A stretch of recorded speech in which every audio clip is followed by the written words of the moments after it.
Civil servants received a 4.7% salary increase in April this year. The increase was part of the last leg of a 2-year wage deal signed by public sector trade unions. At the time, some labor unions accused government of undermining the collective bargaining process by unilaterally implementing a 3% wage increase in the first year. The South African Federation of Trade Unions, SABC, says it was strategic to kick off consultations early. We are studying the negotiations early is informed by the fact that the processes at the SABC have always been misaligned with the processes within the National Treasury to consolidate and finalize the medium-term budget policy statement and consequently the national budget, which is presented in February. So we have decided, therefore, to start these negotiations at least before the finalization of the medium-term budget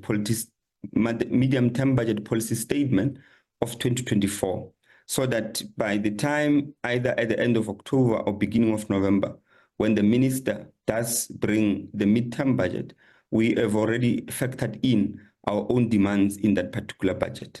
The country is now under the government of national unity, and the workers want the new Minister of Public Service and Administration to take a worker-friendly approach to wage negotiations. The Federation of Unions of South Africa, FEDUSA, is worried about the impact of austerity measures in the public sector. Nothing less from the minister. She has a job to fulfill.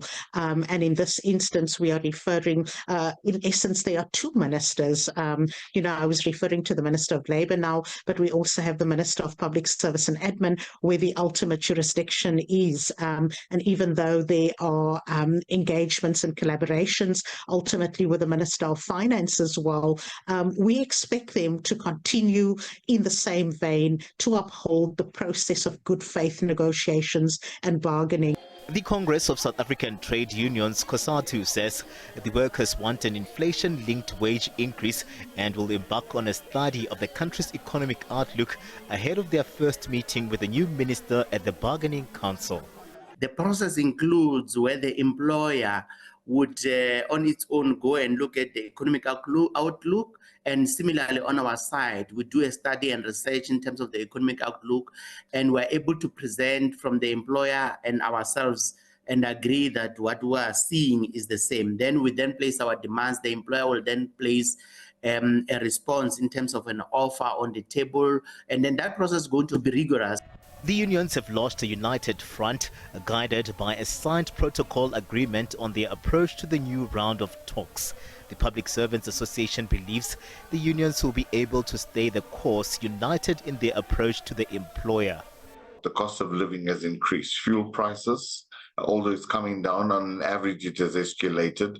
The cost of electricity, I see there's a demand now by Eskom to increase the tariffs once more. The cost of basic foods have increased tremendously.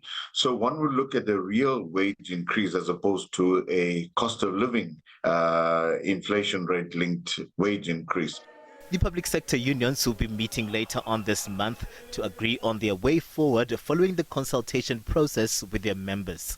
Katlego Logodi, SABC News in Johannesburg.